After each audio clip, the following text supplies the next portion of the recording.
Dobre, prišli nám dneska nové veci, poďme sa na nich pozrieť.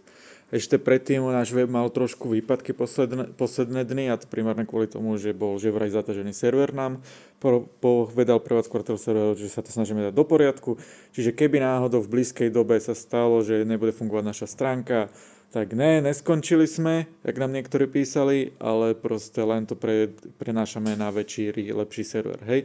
No, ale čo sa týka toho, čo nám prišlo nám veci, na ktoré ste sa viacerí pýtali, hej, najskôr nejaké zaujímavosti, došiel na tamto figurka z Monster Hunteru, niečo z Harryho Pottera. Prišli nám viaceré Androidy, hej, ešte tu je viacero, na ktoré ste sa pýtali. Dokonca nejaké Figure Arts Mini, Jujutsu Kaisen, nejaké drobnosti, nejaké väčšie figurky. Hej, tu je viacej tých Androidov, čo skoro bude na našej stránke. Potom JoJo Bizarre Adventure Action Statues. Hej. Aj na toto sa niektorí z vás pýtali, tak sme na skúšku zobrali týchto dvoch. Uvidíme, ako to pôjde.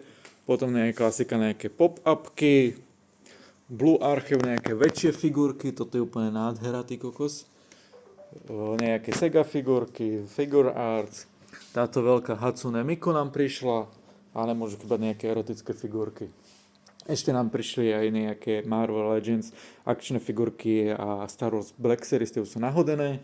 A ostatné veci budeme nachádzať už čoskoro, ale na našom shope do obchodiku hen tam oproti môžete prísť a už sa na ne pozrieť. To je asi tak všetko. Dlhšie video, nudnejšie video, nevadí. Budeme vás čoskoro informovať o ďalších veciach. Čaute.